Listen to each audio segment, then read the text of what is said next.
your behavior creates your brand, believe it or not. How you behave determines what people say about you. What people say about you is what your brand actually is. But let's go back to Officer Schmidt for a second, and I want to give you an example of behavior here. After that incident with Officer Schmidt where he gave me the $75 ticket, I went home to my darling wife of so many years looking for sympathy. Did I get it? No. See, you women are all the same. So I'm sitting there at the kitchen table looking for sympathy and saying to my wife, well, do you know how many pints of Guinness I could get tomorrow for $75? Nothing. This is after 22 years of happy marriage. Now we've been married 29.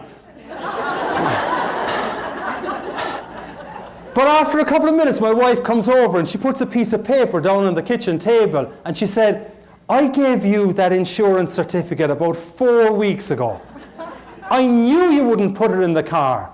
I looked up at her and I said, so it's your fault.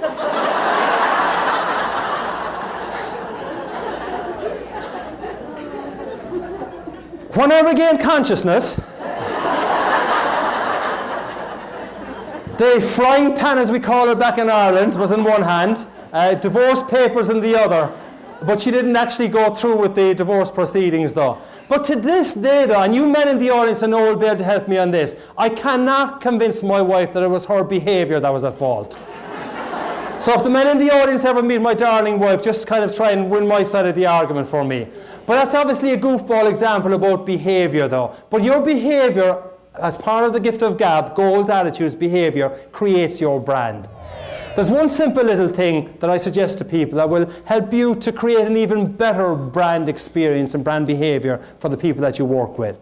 Each of you, I think, has got a program in front of you. Before you leave today, I'd like you to write down 3 words on that program. And maybe on a piece of paper, roughly the size of a credit card, write the 3 words down. And the 3 words I'd like you to write down that will make a difference to the gift of gab that you bring to other people is, if you were to write down the 3 words that you would like people to say about you after they have dealt with you. Because they're the 3 words that effectively describe your brand. And if you were to write down those 3 words and say, those are the 3 words that I would like people to say about me after they've dealt with me, in whatever area, in that neighbourhood or in my workplace.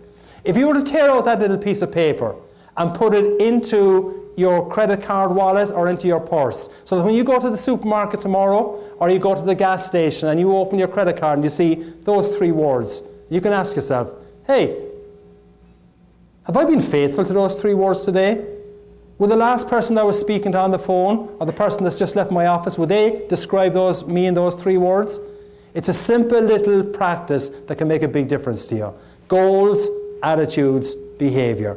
And if you adopt and adapt goals, attitudes, behaviour, it definitely will help to give you a true top of the morning experience. I would like you to write down the 3 words. I'm not going to ask you what they are. I would like you to write down the 3 words you would like your customers to say about you after you have left the meeting with them. Write down the 3 words you want your customers to say about you after you have left the meeting with them. I'll give you a minute to do it.